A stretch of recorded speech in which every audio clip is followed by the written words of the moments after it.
Yo, what's up, people? This is Gary A. Swaby, and you're now listening to a new episode of Turn-Based Podcast, which is our RPG podcast. And I'm here with Mr. Jake James Lugo. How you doing, JJ? I'm doing good. There is a lot to unpack from D23. Like you guys talked about it on the co-op not so long ago, and I wasn't on it, so I didn't even get to comment on any of that stuff. But now we're going to kind of deep dive into all of it. Oh yeah, for sure. And I definitely needed to get your opinion, especially because, we were both at the Kingdom Hearts Orchestra together. So, when Nomura came out and he made that announcement that some major news is gonna happen at D23, we was all pumped for it. And I don't think we were expecting it to be like this amazing. So yeah, I've talked about it on the co-op podcast, but I'm gonna, pass it over to you right now so you can tell me everything you was thinking when you saw the new Toy Story world, and we'll get to the release stuff later. But what was you thinking when you saw that footage? I thought it looked very good. A lot of people seem to be very impressed, and it's crazy because we could get down on this game really hard for like a short period of time, and then as soon as they show us something, everybody goes gaga over it, which I find pretty funny. Because it's like a cycle every time, involving this game because it's been in development for so long. But besides that, the footage itself, it looks very, very good.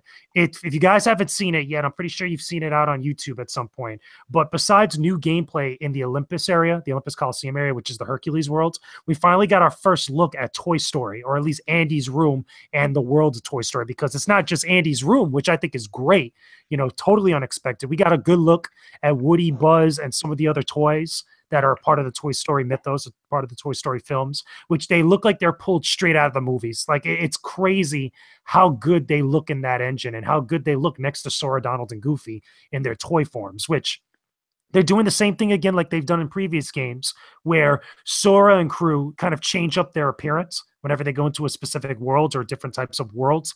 And for this one, they look like Figma figures. If you know what Figma figures are, they're kind of like Japanese like action posable figures that you could buy, and they have like various different like joints and stuff that you could pose in a variety of different ways. And it looks cool because they just match up with the rest of those worlds because they look like different type of toy with next to Woody, Buzz, and the rest of them. Yeah, I thought that was definitely a nice touch how they made them, look like toy figures and stuff as well. Yeah, and it just looked good overall. Now, the stuff I thought was really interesting, okay, the really super interesting stuff was when they actually decided to go outside of Andy's room and you're in the street and you're going all the way to the toy store fighting the Heartless. And they have a variety of different Heartless types that are there. So they look like action figures, the different Heartless, which is really cool. But when you get into the toy store footage, you're actually seeing Sora jump into these giant robots, and then it turns into like a first-person shooter like style of game with that type of gameplay. And I thought that was a nice twist to everything because as soon as he jumps into it, you're like controlling like if you're playing something either out of Titanfall or Halo, just in general. And it looks really cool. It matched up well. And obviously you're not in those mechs for very long. It doesn't look like you're going to be in there for very long. It's going to probably be tied to the flow motion. I mean, I couldn't really get a good look to see if like there was any meters going down or anything of the sort, but I would imagine that they don't want you to stay in there for a very long time. Like it's got to be like some sort of drawback to being in there besides you being super powerful when you're taking out the Heartless with the robots. But overall, it looked very good. Like there's a lot of space to roam around in. You're walking down the streets of Andy's neighborhood. I would be very surprised if you could go to Sid's house. I'm really curious, besides going to the toy store, if you'll be able to visit Sid's house and maybe there's like an optional boss there or like another like side quest you have to do with the toys. That'd be very, very cool. That would be incredible. Yeah. Now, one of the other things that we have to note, which we'll probably talk about in a bit, but going off that footage, Nomura did confirm that there will be another playable character in the game. He couldn't say who it is. I'm inferring that it's probably Riku. I think that's a safe bet. I think that if they want to be bold and they want to really kind of put a twist on everything and get a rise out of everybody, they'll make Kairi playable, which I've met some people and I know some people have talked about it saying that they don't want that. They would rather have Riku because he seems like a little bit more of a more important character in the grand mythos of everything. But we're getting another playable character. And I don't think it's going to be a Roxas situation. I think that it'll be situational related to the plot, but I don't think it's going to be one of those things where it's not going to have any weight to it. But who knows?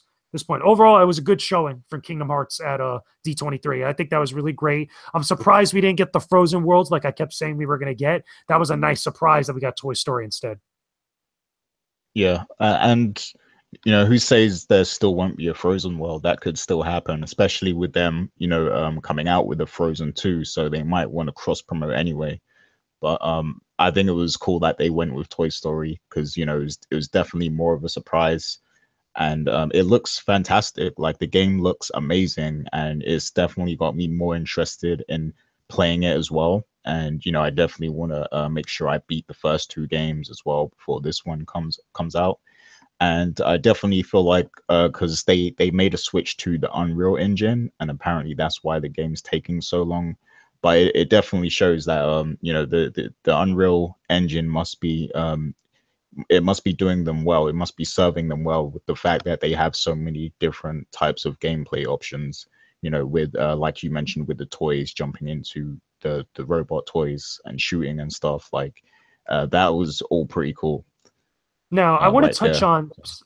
on something you just mentioned, which was the thing about the game taking so long, because Nomura made a statement about this in various interviews, and I think the one that everybody was quoting was from IGN. I want to say, I could be wrong. I don't remember exactly who it came from, but he did like 3 or 4 different interviews talking about different things related to the reveal. And one of the things that he talked about was that the reason why things have been taking so long, or at least, as a good summary of it, again, I'm paraphrasing, was saying that it wasn't his fault, basically, that it was out of his hands and it was more the company. I felt like he was pushing blame a little bit onto Square Enix themselves. And there's been a lot of conflicting reports all over the place from some sources saying that Nomura, again, being a very big perfectionist, that's like the common belief for like the longest time, that he was really kind of like really strict on how the actual quality of the games were progressing along, and it was just taking way too long. And it felt like a little bit where he was combating that, like he was firing back and throwing stones, saying that, listen, and I think part of it is like caving under the pressure a little bit, or cracking under the pressure a little bit because of the reactions from everybody. Because this has been going on for a while. This has been going on for years since it was first announced. And he's been the name thrown out there as the reason why this is taking for so long. And I think there is some truth to it, but I think that he should have never addressed it, in my personal opinion. I think that shouldn't have been part of the conversation. I think that he should have dodged it if he could, and it should have been more focused on what's going into the game, what was shown, and what we could expect in the future. Because I don't know if necessarily I liked that his response to it all. Yeah, I mean, I can understand that he might be frustrated because I can imagine there's probably a lot of conflict that goes on, within the company internally. So he must be frustrated. But yeah, I agree. Like, there's better ways to, address the situation, and you should be professional and stick by the company, and just kind of keep things on a hush a little bit. Now, funny enough, Gary, he did mention that there was some staffing problems with Kingdom Hearts 3 and just Square Enix in general. Keep in mind, this kind of matches up a little bit with what was going on with Final Fantasy 15 and also Final Fantasy 7 Remake. Really, 15 being the game I feel like was the one that all hands on deck were for that game. And that, remember, he was supposed to be the director of that game at one point, or he had a big hand in Final Fantasy 15, and then it went to Tabata-san at one point. And then the same thing happened now with Final Fantasy VII Remake. And a lot of that stuff is being changed up because originally that got sent out to the Naruto team at CyberConnect 2, and now they're bringing that back in-house for a lot of their stuff. So I feel like there is some truth to that, and that's understandable because even for a company like Square Enix, not every big company has like a huge number of people to devote to one specific game. They have multiple projects going on at the same time. Even though that kind of sucks in the grand scheme of things, I can understand the business aspect to that, or the business mindset to that. But like I said, I wasn't down with his response. I felt like that was a little bit of blame throwing. It was like finger pointing a little bit. He should have just never addressed it. Yeah, I agree. So let's get to, the news that had everyone in a frenzy. So they actually announced that Kingdom Hearts 3 was, coming out in 2018. I mean, yeah, 2018. So what were your thoughts? What were your initial thoughts when you saw that? Because, people are still kind of conflicted and people are still not kind of believing that. But what's your thoughts on that? Number one, I told you so. I will take this victory lap, and I will take this as a I told you so moment, because remember, for the longest, and I'll say it again, I've said it a couple of times on this podcast, that game isn't coming out until 2018, 2019. Remember I said that? You could confirm that? Yeah, yeah. I think we both said that kind of. I said that for the longest time, both on here and on the co-op podcast. Now, do I believe it's going to come out in 2018? Hell no. You want me to tell you why? Because one of a couple things is going to happen. Number one, I think that they're going to date it for the end of 2018, which is the smart move. It's a fourth quarter type of game. That's a big game. Kingdom Hearts 3, no matter when it comes out in the year, it's going to sell big. And I think they're going to want to maximize that with the fourth quarter of the year. Because traditionally, I think that Kingdom Hearts games have come out in the spring, or at least most of the big Square Enix titles that are Japanese RPGs like Final Fantasy and stuff have come out around the springtime, with the exception of Final Fantasy XV, which was an anomaly. Again, that originally was going to be in the early quarter four of 2016, and then it got pushed back to the later part of 2016, which it was originally September, and then it got pushed back to November, I believe it was, right? Or October. No, it was November. I'm sorry. Yeah. And I feel like this is going to be a similar thing, because this is a big game. Like, we haven't seen, or at least understood, like, most of what's in the game. It's been germinating for a while. We keep getting little drips out towards it, but at least it's good to have some sort of time frame that seems realistic. Now, is it going to make it? I don't think so, but at least there's some light at the end of this tunnel, as someone once said before me. I think that's a good thing, that we're finally getting some sort of like idea of when we can expect the game. I think that we're going to get a couple more big reveals before we actually get into, the release, the hype train of the release incoming. Because remember, we still got Tokyo Game Show this year. We still got Gamescom. Yeah. I think we got coming up. I mean, we're not going to get anything at like places like PAX West, and I don't think you're going to get anything at PSX. I would be very surprised, because remember, they were supposed to do something at PSX and it just didn't happen. And then it got pushed back again, and then got pushed back again afterwards. So, to me, I feel like realistically, one of the last few big things or big events that you see something announced about this game or revealed is both at Tokyo Game Show this year and E3 next year. E3, I fully expect to be a playable demo. If they're saying 2018, I want a demo at E3 next year. I want a playable demo. Let me play the Hercules world. That was the first world that they revealed for this game. And then I'm all good. Then I could at least get a good mindset and feel a little bit better about how this game is progressing, even if it gets delayed in 2018 into 2019. Yeah, I definitely agree with that. And I feel like they've kind of blown their load for this year already. And I feel like we won't see this game again until probably E3 next year, in which they might even, unveil a new world, maybe the Frozen world, you never know. But yeah, I don't feel like we're going to see, though. I feel like the next one we're going to see is going to be the Big Hero 6 world. It's going to be San Francisco, because remember, they announced that and they didn't show it. Oh, well, yeah. That's a point. That's a good point. We could see that. But yeah, I definitely don't feel like we'll get to see any more of this game this year. So I feel like it's definitely going to be next year when we see Kingdom Hearts 3 again. So yeah, that's my thoughts on it. Yeah, but I'm glad it has a target release date. At least we have a release window. And like you said a few minutes ago, Final Fantasy XV was due for release in September 2016, and it got delayed. So these things can happen still. I just hope that we actually do get the game next year. But if not, then I'm not tripping if it's early 2019, as long as the game's perfect when it comes out. And we know that they usually take the time to make their games perfect. Funny enough you say that, because there was another thing we should address that came up around the time of all these interviews and stuff. There was a lot of leaks and a lot of or quote unquote leaks, I should say, and a lot of sources going around that there's some worry from sources or people close to Square Enix that the game is going to ship incomplete. Now, I don't necessarily believe this. I think that what they're kind of alluding at is DLC, and I can understand that. That seems ideal that they would do this, especially since they did it for Final Fantasy 15. And I would be cool with extra DLC for Kingdom Hearts. Like, if you give me another world to explore as like story-based content with a season pass, I'm totally fine with that, even though I don't like season passes. But I can understand that being a conversation being had, or maybe something that they're thinking about. Because granted, if they want to meet that 2018 deadline, and there's people talking about how Square Enix doesn't want to delay the game anymore, that would be the most ideal solution for them to do that. So you ship out with however many worlds you're going to have by the time you get to that time frame, or at least let's say for argument's sake by like middle next year, like by the summer of next year, and then the game is due out the end of the year by like holiday 2018, right? Then after that into 2019, like towards the spring, you have DLC. You give them like a world to explore, an additional Disney world to go explore. That I'd see, to me, that seems more realistic than anything else. But do you think the same way? That does seem like something they would do, definitely. I personally have mixed feelings about it though, because the way they did it in Final Fantasy 15, I'm not a huge fan of, even though I did like episode prompt 2, but I don't like how it felt like in the main game they were deliberately cutting out chunks of the game, kind of like to, you know, sell it as DLC later. Like these characters would disappear in the story and be like, oh, I can't tell you what happened, or yada yada yada, and then you have to find out with the DLC, basically. Like, I didn't like that approach to it. Like, I feel like you should try and make the game as complete as possible, and then, you know, give us extra content as well, you know, on top I of agree. that for us to buy.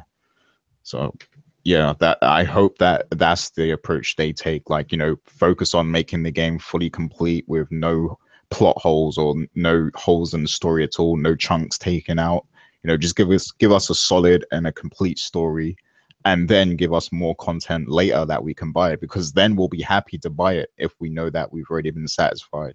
So yeah, that's how I want them to approach it. But it seems like Square Enix does race against the clock a lot of times, and sometimes they, you know, they struggle to meet deadlines. So maybe that's why they strip out some things. There could be any number of reasons. And I think that a lot of it is still fallout from other projects. Remember, this Kingdom Hearts 3 was supposedly being developed parallel alongside with Final Fantasy 15. Then you had all the Final Fantasy 14 stuff. Now they got Final Fantasy 7 Remake. And that's not even counting all the other projects that we still haven't really seen yet, or that we've had coming down the pipeline or had released within the last couple months. I mean, there's a lot of different factors that could play into that. But if that was the route that they were going, or according to what people are saying right now, because again, we don't know. We haven't spoken to anybody at Square Enix just yet.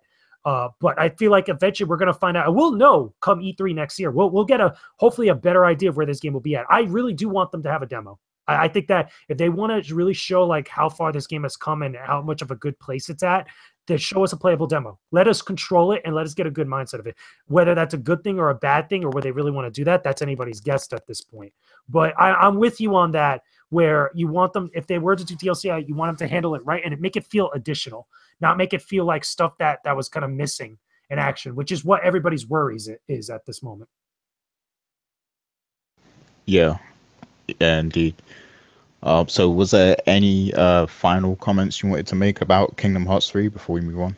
I will say that it's interesting that we did get a couple good nuggets of information from that trailer. We now, instead of having three members in your party, like 2 partners alongside Sora, now you're gonna have a 5-man group. Which in the trailer, it was Sora, Donald, and Goofy, and Buzz and Woody together, all 5 of them fighting in roaming around the environment. That's a big deal. That's a huge change from the original formula. That's also a testament to how good Unreal Engine 4 is working for them. I think that not only can they make bigger worlds, but it seems like they could do a myriad of extra stuff that might make the battles much more grand and much more fun and much more immersive, because you want to feel like you're being part of that world, or at least there's a lot of different elements that are really working together to make you feel part of the worlds that you visit. And obviously swapping out your party members, I think, in the previous games was part of the limitations of the hardware back in the day, both with the PlayStation 2 and the PlayStation 3, and now the PS4 with the HD re-releases. But now that seems like they're going to really go all out. And besides the number of enemies that are on screen and how big some of the Heartless can get, and even the crazy effects for the summons and the attraction flow stuff, all of that looks great. Yeah, completely agree. I'm excited, man. Like, you know, this got me definitely wanting to complete the HD remix and stuff. You got time. You yeah. got time right now. You got 6 games, technically 5, because I feel like you could skip Chain of Memories, but you got 5 games at least to get through between now and 2018, with a potential 2019 delay. Yeah, I don't think I'm gonna have the time to get through them all, but I definitely want to at least get through, Kingdom Hearts 1 and 2 at some point. But I will try and get through as many of them as possible. But yeah, there's time, and I'm very excited. We saw some great stuff at D23 for sure. But moving on, we're gonna touch on some Final Fantasy now, because Final Fantasy XII, the Zodiac Age, actually released last week, and JJ did a preview of it previously, and I actually just published a review of it yesterday. So definitely go check those two articles out at thekoalition.com to see our thoughts on that. But we're also going to talk about it right now as well. So what's your thoughts on Final Fantasy XII, the Zodiac Age, and do you have experience with the original game as well? Now, I dabbled in the original. I never completed it, and I haven't completed it now. I'm taking my time with it because there's a lot of other games and a lot of other stuff happening now these days. But I will say I was pretty impressed with how well it actually felt pretty good when I was playing it. For a game that was released back in the PlayStation 2 era, being re-released now in the modern day, it seems like they put a lot of love into quality of life stuff that you would expect to see in a re-release or a remastering. Very similar to what they did with Final Fantasy X HD remaster. I feel like this one was taken even further. Like additional stuff like speeding up the movement in the battles. One of the biggest complaints from what people told me and what I was reading about was that the speed at which things move in Final Fantasy 12 really like elongates the experience as far as like how much time you spent doing a lot of different stuff.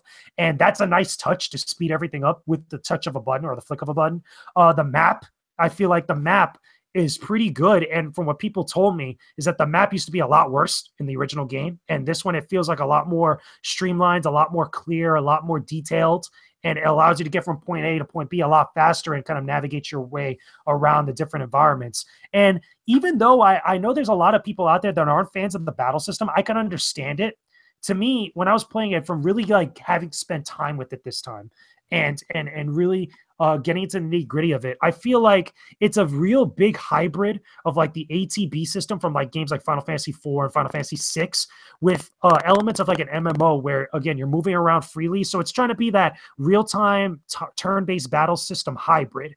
And for some people, I can understand why that doesn't work too well because you either want one or the other. And I feel like with this game, it would have been better for me if it was just all real-time battling. Again, I'm saying that coming off games like Final Fantasy 15 now, where that's a little bit more commonplace, but they were really kind of exploring the different battle systems or what they could do with battle systems in the franchise back then on PS2. And it's still, I feel like it still holds up today, for me anyway. At least that's how I felt when I was writing my preview. But tell me, what did you think about it? Because you just published your review now. Yeah, I mean, I didn't have too much of a problem with the battle system. I can see why people might not like it. But, just thinking about their mindset back then, because they had just released Final Fantasy XI, which was essentially their first MMO project. And I think they kind of wanted to incorporate that style into Final Fantasy XII. So it makes sense that, it does feel like an MMO a little bit. So I don't have too much of a problem with it. And what I really like is the Gambit system, because I feel like it really makes the Gambit system shine, being able to put set different behaviors for your party members and, watch them all do different things. So like now, instead of, your party being, your party might be low on health and they might have status ailments or something like that. Instead of having to sacrifice your turn to cure everyone and, remedy everyone, now you can just set specific behaviors for these two characters or something, and then the other two can continue to attack the enemies. So like you're not kind of giving up a turn to heal your party essentially. So I like that you can do that with the Gambits, and it's a very complex system, but it's very fun at the same time to experiment with different things. And one would think as well that being able to use the Gambits, that the game would just play itself and it would get too easy. But later on, it does get difficult and you have to keep tweaking and switching up the Gambits and stuff, which is cool. So I like that kind of strategy element to it as well. I think that's kind of cool. What do What it you think reminds about the me of a little Gambits? bit? I think it's fine. And I was going to say, it reminds me, or it gives me reminiscing of Final Fantasy 13. Like I feel like I could see a lot of similarities between the two because the Yeah. paradigm system, the paradigm shifts, and the gambit system, they're very, very similar in the way that they're designed, especially in the later ends of the game. You know, as you get further into it, you have to micromanage a lot more and you have to kind of like, Mhm. be a little bit more strategic and stuff. I feel like it reminds me of that. Now, one thing I do want to mention that I think we should recognize visually, this game holds up even now today. Oh Like it yeah. was still beautiful Yeah. back then on PlayStation 2 because they were doing that on the PS2 hardware, which I think was good. But now, besides the quicker loading times, which is great, the smoothed out graphics, the effects are a little bit more polished. The music is remastered. There's remastered tracks in here, and you have the original soundtrack, which I think is great. The presentation of this game is on point, and I think that's really really good. Yeah. And this is how you should, present a game that's getting remastered, or at least give it the love and care like that when it comes to visuals, when it comes to music, and just overall things just looking nicer for this re-release. Yeah, and they definitely deserve a lot of praise for the work that they put into, these visuals, because I think I remember hearing that they didn't even have a lot of those assets, accessible. So they had to kind of redo a lot of things, a lot of textures and facial animations and like stuff like that, like facial textures and everything else. So they put a lot of work in to really remaster this game. So it's definitely something that I appreciate them doing, because this was one of the games I wanted to revisit, because I didn't actually, like you, I didn't actually get to beat this back in the day. I did get kind of far into it, but it was at a time when the PlayStation 3 was just coming out. So yeah, it kind of got lost in the shuffle a little bit for me. So yeah, it was great to kind of revisit this game again, and I with a agree. new coat of paint and everything else. They did an excellent job, and I like that you can seamlessly switch between the original soundtrack and the remastered version, and stuff like that is great attention to detail, I think. I don't think you could So do that in 10 remaster, right? I think you could only do it from the menus at the start, right? When you yeah, can you switch have between to the select music. which one you want from the start. Yeah, Yeah. you're right on that. So yeah, definitely a thumbs up from me.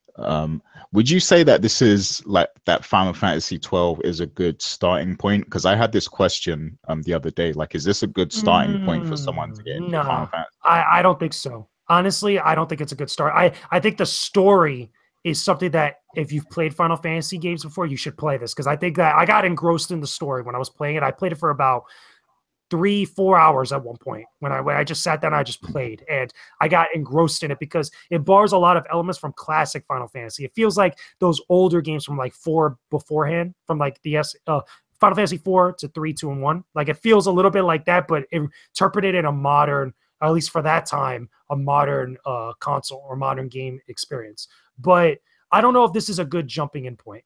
To be honest with you, I feel like the Gambit system and the way that battles play out, and even some of the exploring can be a little bit too much for people that have maybe never played the game before. I still think that if you want a good Final Fantasy to jump in on, I think it's Final Fantasy X because that's a Yeah, little bit more, completely a agree. lot more streamlined. I feel like the battle system is a little bit more simpler, even though it could get complex towards the later halves or later like fifth of the game when you start getting past into more of the aeons and like some of the other side quests. That's when it could get complicated, but overall that's a simple Final Fantasy game, and it has a more of a streamlined story too with a lot of archetypes and stuff. So I don't know, I wouldn't say 12 is the game where you jump in on it. I still think the best one though is 15 right now as far as a jumping in point. If you're someone that's coming into gaming right now, that's your Final Fantasy where you jump into, because it has elements and properties of the previous Final Fantasy games without the complexity of the Final Fantasy games from beforehand. Yeah. Yeah, I agree. I mean, if you're a modern gamer, 15 is definitely a good one to try and start with, because it's modern, and you'll be able to fit into it more, I guess. But I definitely have to agree with you in saying 10 is the ultimate starting point. And that was actually my starting point. That was the first Final Fantasy game that I played, and then that made Me me go too. back and play other ones. So That's the one I pay yeah, I attention to when I definitely, first started. That's the one. And then from there, I went to 7, 8, and 9. yeah. Yeah, it was pretty much the same for me as well. So yeah, definitely 10, and 10 is remastered for both the PS3 and the PS4. So you can And on actually Vita. go and get it. Yeah, and on PC, so it's everywhere Oh, there you go. for sure. But yeah, Final Fantasy XII, the Zodiac Age is definitely good. I recommend people check it out. I know 2017 is a year that's already had a lot of great JRPGs and RPGs in general, but you know, Zodiac Age definitely it deserves at least some attention. You know, maybe you can get it and play it a little later on when you don't have anything else to play, but it definitely worth picking up in my opinion. What's your This is a final year of great verdict? remasters. I was going to say this is a great year for remasters because Final Fantasy XII Zodiac Age is a great remastering of Final Fantasy XII. We also had Crash Bandicoot Insane Trilogy, which is another great remastering of a classic series or classic games that were released back in the day. There's been 2017's been a very good year overall, especially for RPGs. Like, I mean, it's insane the types of games we got, especially in such a short time frame. Yeah, for sure. I still want to go back and play Tales of Berseria as well, because I That's never another one. completed that. So That's yeah, one that I think some people are going to miss out on because look at the time frame when that came out. Because before that, we had Near Automata. We had mhm, Persona 5. that's We had another one. Horizons. Well, Horizon Zero Dawn, even though that's not a JRPG, but like there's a Legend of Zelda Breath of the Wilds. We had all this stuff. Dragon Quest Heroes 2 came out as well. I mean, there's even another Dragon Quest coming out real soon. There's a lot of big games. Yeah, yeah. There's so many for sure. But did you have something about Dissidia NT you wanted to talk about the beta? Yeah, so Dissidia NT or Dissidia Final Fantasy NT, okay, is going to be getting a closed beta. Now they don't have a date for the closed beta. Apparently, there's a couple ways, or at least one main way to get into the closed beta, and that's to register with Square Enix members, which is their website, their members website, where you can interact with their forums and do all types of different stuff. But the point is that the beta for this game is coming soon, and I think that this beta is going to be the same builds that we played while we were at E3. Now, I think we both got to play Dissidia, right? Did you get to play it? Because I played it. I actually didn't get to play it in the end because I was going to try on the last day, but I just ran out of time, Okay, so unfortunately. I played it. I played it a total of 3 times when I was at E3. I played it once before the PlayStation conference and twice while I was on the floor at the Square Enix booth. And I got to mess with different characters here and there. I really believe that that's the beta, what it's going to be, the online beta, more than likely. It's probably going to have it where you could probably fight the computer. It'll probably have it where you could fight other players online in 3-on-3 battles, which is the most ideal scenario to me. We don't know for certain because they haven't really been clear about it, but they haven't even given us a date yet. They're only just telling people that you could register for the closed beta. And my guess is, and they kind of alluded to it, that it'll be out sometime before the game comes out. So maybe later on this year, I would hope. That would make sense to me. I don't think it's coming out. What is it? Early 2018. The most ideal point that they could say it could probably come out would probably be like spring 2018 or summer 2018.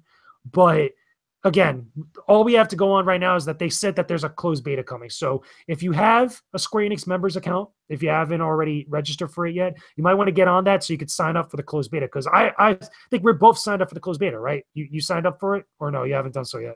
I haven't done so yet, but I'm definitely going to.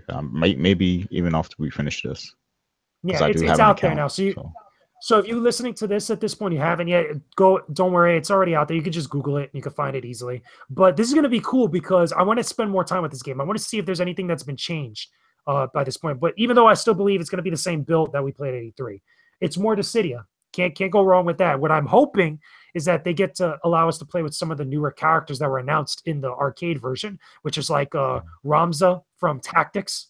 What is it? mhm.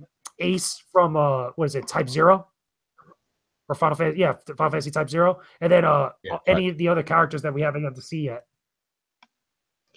So how did it feel when you actually played it at E3 and like is it like was there an element of skill to it or did it feel like button mashing or something?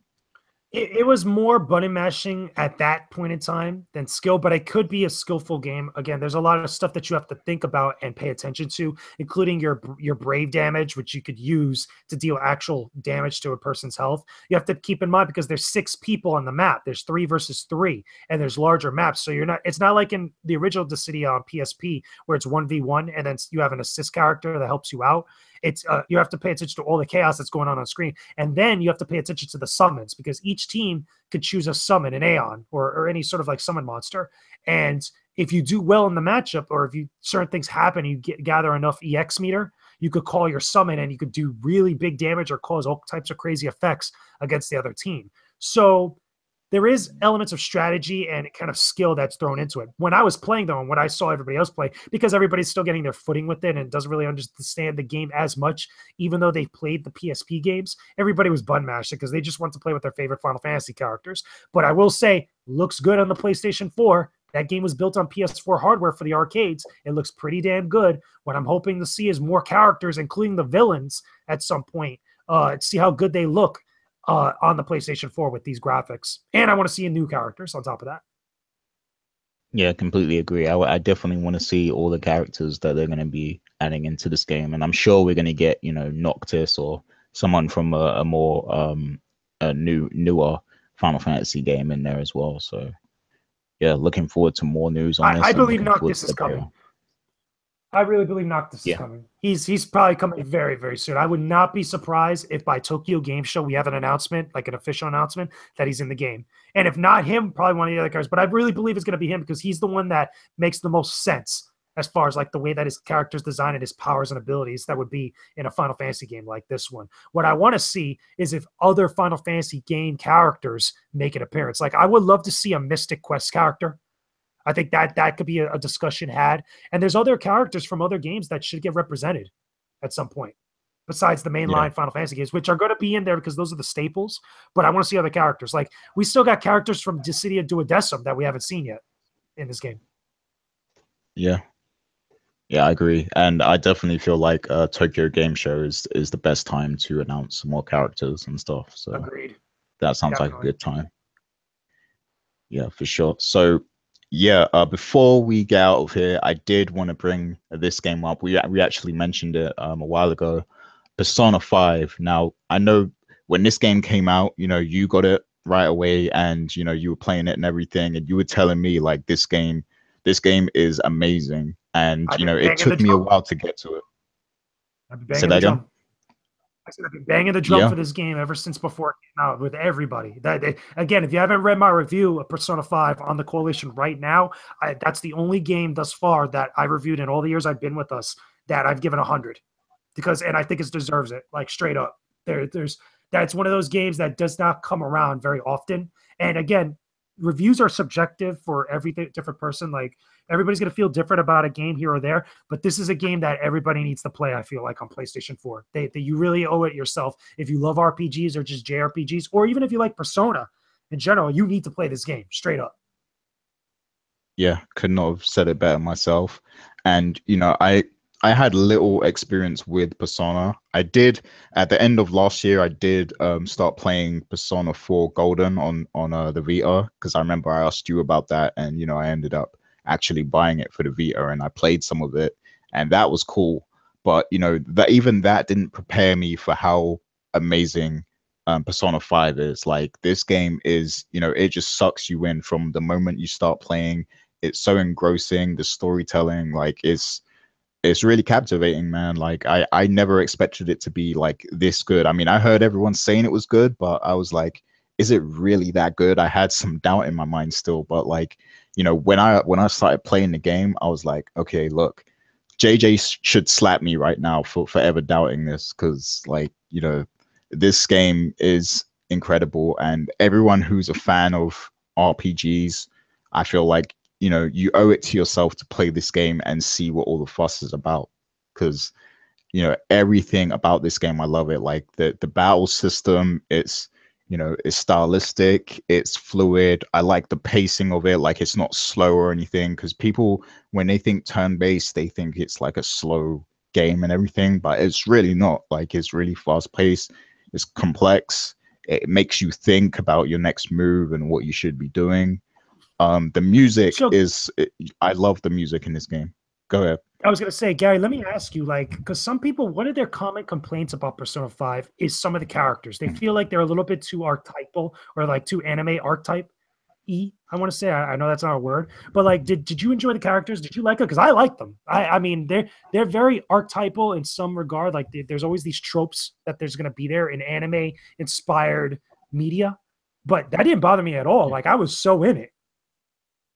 yeah, no, I loved the characters. Now, it might be because I actually like anime. I don't know, but I have no problems with the characters at all, and they don't feel like tropes to me at all. Because I know there are some common tropes that people sort of look down on or make fun of when it comes to anime, but I didn't see a lot of that in this. They feel, just real cheerful and genuine, and just it mixes the humor in with the serious, and it does it well. It's not cliche, and it's not cheesy in any way. Like, I feel like it's very well presented um Hmm. in that regard. What do you think about it? I splurged about this game so many times with it. The characters didn't bother me. I love the style. I think the presentation is what sells that game. Everything else just falls right into place along with it because you get so caught up in the visual and the spectacle of all of it. Even stuff, and Mhm. one of my main points that I tried to tell everybody, and I still don't think a lot of people really understand what I'm getting at when I say it, but it's really where no matter how many times you do the same thing in that game, it feels just as hype and just as enjoyable as the first 100 times that you did it. And I keep telling everybody that. And some people understand what I'm saying. Most people don't until they actually play it, or that until they go back and really look at the game again when they're getting into battles, or when they get into some of the stuff in what is it, the big palace in the center of the city. Oh damn, I forgot the name of it right now. Oh, The giant yeah, I know what you mean. the giant palace, that's not the one in any specific person's heart, but the main giant palace that you go to, which is like where you go to grind and you go to do side missions and stuff. But every time that you go into there, or every time that you go do the same activities in the same locations in the town, or in the city area, or even by the school, it just feels special. Everything about that game just makes everything, the littlest things, feel special. Even when you're taking your character to go to like a cafe to just have them study so you can get your was it your knowledge up, your knowledge meter up, and become like a Mhm. super powerful personality and stuff. That's very grindy stuff in a JRPG, but Persona 5 makes it fun. It makes it, pass the time real easily. You could be playing that game for 4 or 5 hours and not realize it. It just, that's Yeah. how like caught up in that game you could get it. And the music is just fantastic. The battle system, I feel it's simple and it's made to be simple, but it could become in depth if you let it become in depth, as far as like the weaknesses and the different resistances for certain enemies. And then also capturing the personas where you kind of like, bargain with them, or you try to persuade them. That's a very old school Shimigami Tensei approach to the monsters. That's pulled from like Persona 1 and 2, I believe it is, Persona 2 and FFXII, and some of the old SMT games. But they implemented it in a fun way where it didn't feel overly complicated and it doesn't overbear you. That's one thing I will say about this game. It never overbears you. And I find it amazing how some people, when they review it, they say that certain things become a little bit overbearing. I was like, well, I don't see it whatsoever. Everything about this feels like it's held back just enough for you to want to get engrossed in it. And when you finally are engrossed in it, you enjoy it so much you just want to keep going. Yeah, exactly. And I love the whole, having your own schedule in the game kind of thing, because it really makes you think about how to approach, each day, and how you're going to develop your character, and how you're going to actually approach, defeating the palace and everything. Like, I like that, that mechanic to it, the fact that you're actually living out these days. And I understand that it does get frustrating when once Morgana is kind of dictating what you can and can't do. Sometimes he doesn't let you go out at night, or you can't play a crossword puzzle, or you're forced to kind of go back to the palace or whatever. Like, but I understand the reason they do that, because they don't want you to be able to over level kind of thing at certain points. But once you do actually have a palace to approach, like, it opens up and it gives you more freedom about how you approach each day at that point. And I like that. It kind of gives you a lot of freedom to do what you want. And even those moments that you would consider mundane, as like, walking to the train station or going to a cafe, like you said, those moments are special, because you always have some sort of special purpose for doing everything. So yeah, it's a really special Definitely. game, man. I love Yeah, it. it all that stuff that you mentioned never really bothered me. And for some people it does bother them, and there's like, yo, it's a fantastic game, but these are the things that knock it down. And they put other games that came out around that time frame a little bit higher. But I was like, no, I feel like as a total package, despite those little gripes, Persona 5 really brings it. It really is a game that I think a lot of people need to play on their PlayStation 4. It deserved. This was the coming out party of the series. And I feel like this is the big launching point of the series into the mainstream, and I think deservedly so, because it sold really well and here in the United States, and it Yeah. sold even better in Japan, from my understanding. And it did really good, and it deserves it very well. It deserves all the praise that it gets, because it is that good of a well designed and well complete package of a gaming experience. Yeah, I agree. And if I would have reviewed the game as well, I would have given it 100. So I completely agree with that score. Like, because this is the RPG game that I've wanted to play for a very long time, to be honest with you. So This is still my game of the year. yeah, This is still my game of the year this year. And I say that in a year where we've had so many good games. Again, look at the competition that it's had within the span of a couple months. We had Horizon, we had Nier, we had was it The Legend of Zelda Breath of the Wild, then you got Persona 5, and then there's not even counting all the other games that come out after all that. I mean, this has been such a big year for big budgeted and really highly popular and, crazy games that have been released in such a short time frame, that I feel like this was the game that got everything right, or felt like it had everything as right as you could possibly get within a package, despite little gripes here and there. Because I feel like all the big games this year have little shortcomings in their own ways, but they all provide like their own different unique experiences that are just phenomenal. yeah. Like I honestly don't have like one major gripe with this game, to be honest with you. Like I love everything about it, and that's why I'd give it One of the 100. biggest gripes, But one of the biggest gripes that people could say is that it's so long, because it could take like about 100+ hours to complete it. yeah, That's only though if you don't understand what type of game you're getting into, and I don't think that's a fault of the game. I just think that that's the at that point it's the fault of the person just like not getting that experience. Even though everybody really kind of feels differently about games, you have to understand that those long experiences, that long investment of time, that's what comes with the genre. hmm yeah, that's true. And I knew about that, going into it, and that was one of the things that worried me. But to be honest with you, the game is so like addictive that you don't notice the hours going by. Like I'm already like past 30 hours in, and it doesn't feel like I've been playing it that long at all. Like it flies by because you're so invested, once you start playing.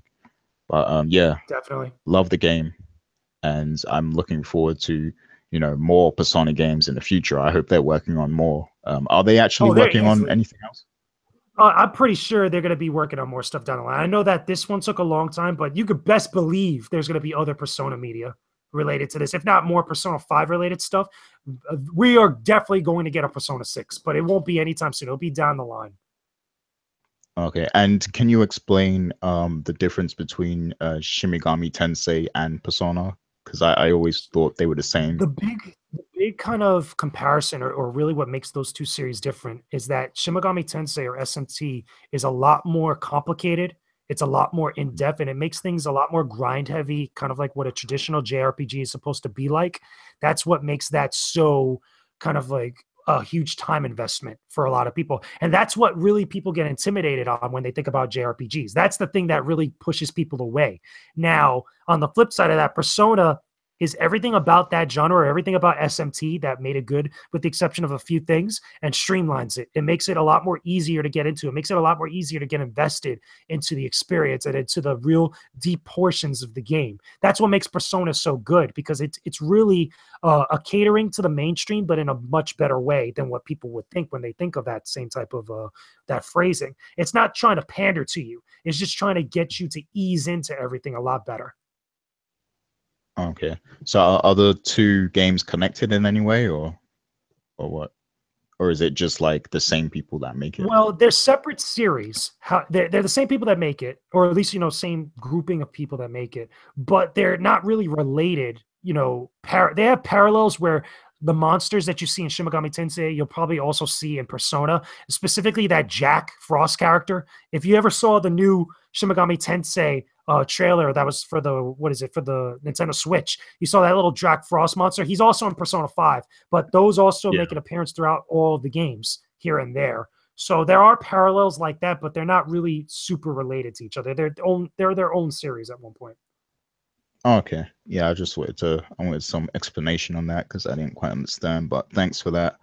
But yeah, to summarize, Persona 5 is great. Everyone should check it out if you have some interest in RPGs. But that's pretty much all we wanted to talk about today. But I'm sure we will be back again in the future whenever, something major happens that we absolutely have to talk about. We got episode Ignis next month or in about a month or two. That's coming down the line. Yeah. There's going to be a lot to talk about, in the next few months. And I'm sure TGS, that's in September as well. So yeah, there's going to be some things to discuss in the future. But besides that, make sure you guys check out the Co-op podcast every Sunday, and check out all the other things we have going on the site as well. We have a lot of reviews and previews, and we talk about TV shows, pop culture, a lot of different things. So make sure you're checking out the Koalition.com. That's the Koalition with a K. And for now, we're going to be making a move. So you got any final words, JJ? Yeah, just shout out to everybody listening. Shout out to everybody that's been leaving comments on all the editorials, all the reviews, all the co-op podcasts, our YouTube videos. We really appreciate it. We really we're really thankful for all the support and feedback that you guys give to us. Keep that communication going. Keep hitting us up on there in the comments section. Keep hitting us up on Twitter constantly. We want to make sure that you guys are loving the content.